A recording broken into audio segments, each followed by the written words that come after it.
Ayan, tapos na.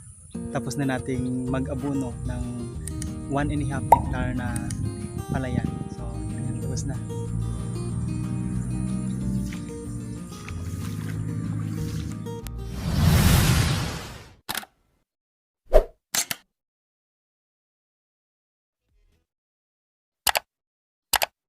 Meanwhile,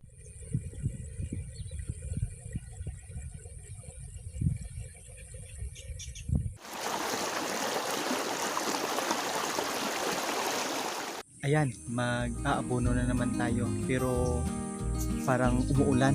Tingnan nyo naman ang panahon. Medyo umuulan siya at parang madilim ang panahon. Pero okay lang yan. Mag-aabono lang naman tayo eh. 1 hour later.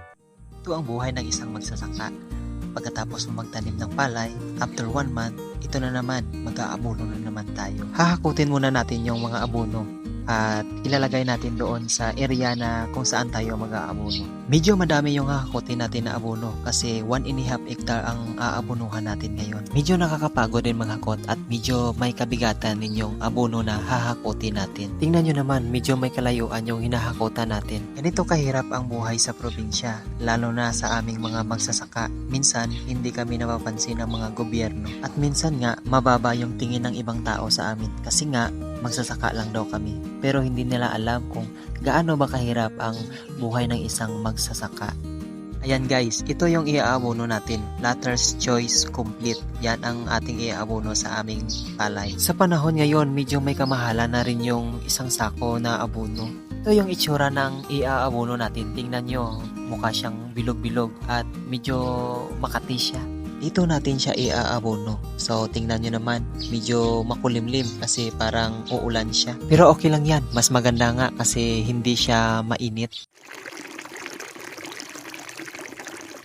Tingnan nyo naman, ganito ang tubo ng aming mga palay. So, after 45 days, ito na ang kanyang itsura. Kailangan din pala na mayroong tubig yung ating palay para i-absorb ng palay yung abono na itatapon natin. Ayan, ilagay na natin yung ating abono sa ating sisidlan upang makapagsimula na rin tayong mag-abono. Kaya nga sa ating mga magsasaka, tiis-tiis lang muna.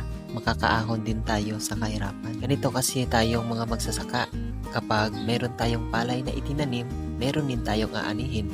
Pero kapag wala tayong itinanim, syempre wala din tayong aanihin. Minsan nga nakakalungkot ding isipin na sa sobrang mahal na mga bilihin ngayon, tapos ang benta mo ng mga palay sobrang mura. Yan, mag-aabono tayo ngayon. Ito, tingnan nyo. Yan, mag-aabono tayo ngayon.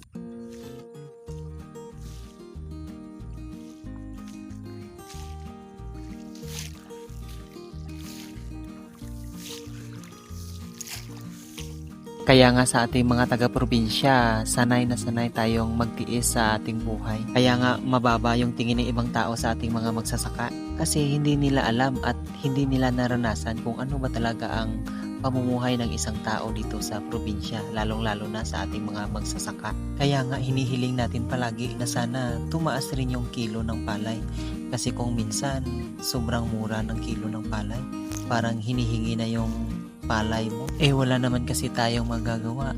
Kung hindi natin ibibenta yung ating palay, baka tutubo na lang. Tayong mga magsasaka kasi hindi naman tayo ang nagdidemand kung ilang presyo ba ang palay. Yung mga negosyante naman ang nagdidemand Kaya nga kung minsan, parang kawawa rin tayong mga magsasaka. Anyway, back to reality tayo.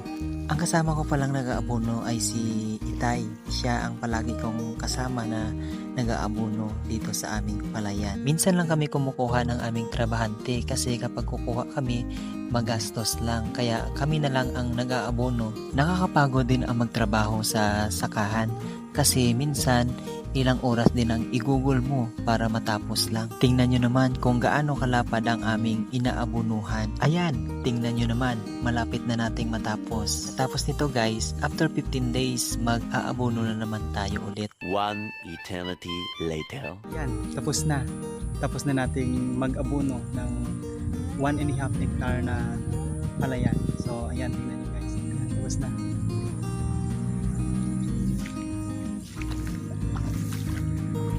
Kaya nga, huwag nating ikahiya kung ano man ang klaseng pamumuhay ang mayroon tayo kasi dito tayo nabubuhay. Dahil tapos na tayong mag-abono, ayan na yung sako.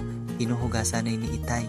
Dahil pwede pang magamit yung mga sako na nilagyan ng abono. Pwede pa nating lagyan yan ng palay sa susunod kapag ha-harvest na. Ayan guys, tapos na. Salamat sa panonood. Don't forget to follow our page. Mga kabrad, so tapos na.